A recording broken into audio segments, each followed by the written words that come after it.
High বন্ধুরা, তোমরা সবাই কেমন আছো? আশা করি ভালো আছো। আমিও ভালো আছি বন্ধুরা। আবারও চলে আসলাম রান্নাঘরে। আজকে আমি রান্না করছি ফুলকপি আলু দিয়ে ভেটকি মাছের ঝোল।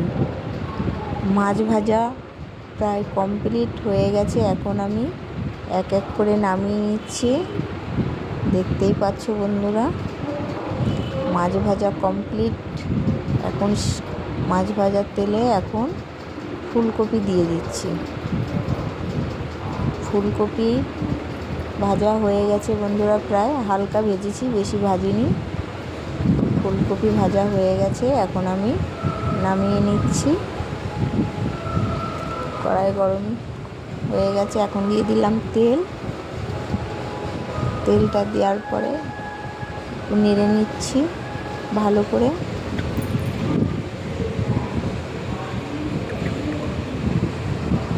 গরম হয়ে গেছে,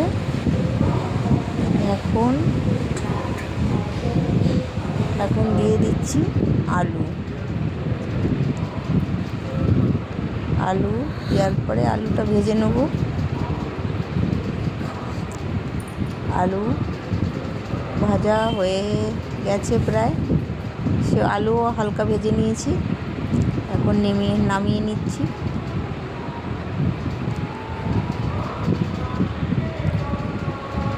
নামানো কমপ্লিট। এখন দিয়ে দিলাম ফোড়ন। ফোড়নে আছে তেজপাতা আর জিরে। ভালো করে নেড়ে নিয়ে এখন দেব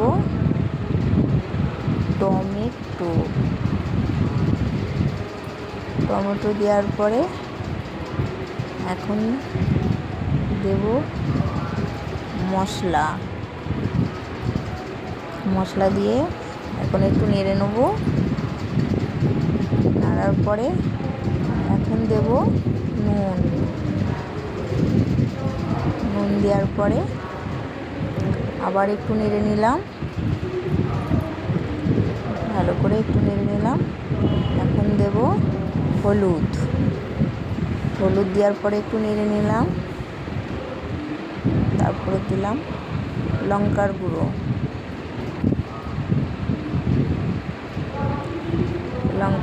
দেওয়ার পরে আবার একটু নেড়ে নিলাম।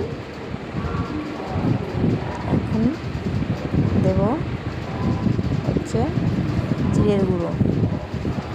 আর জিরের গুঁড়ো দেওয়ার পরে আবার একটু ভালো করে মশলাটাকে কষিয়ে নিতে হবে। যেই তেল ছেড়েছে এখন দিয়ে দিলাম ফুলকপি আলু ভেজে রাখা, ঢেলে দিলাম। এখন ভালো করে একটু আবারও কষিয়ে নিতে হবে।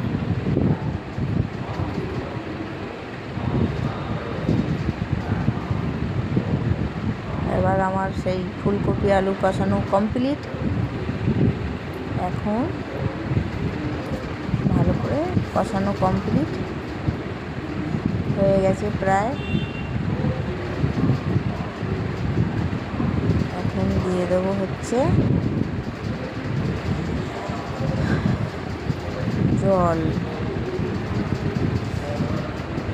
জল দেওয়ার পরে আবার একটু নেড়ে নিলাম।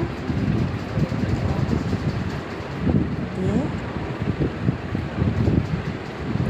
এখন তরকারি ঝোল ফুটে উঠেছে, এবার এক এক করে মাছ দিয়ে দিলাম। মাছ দেওয়ার পরে মাছগুলো আবার একটু জল দিয়ে ভালো করে নেড়ে নিলাম। এখন দিয়ে দিলাম ধনেপাতা। আর মাছের ঝোল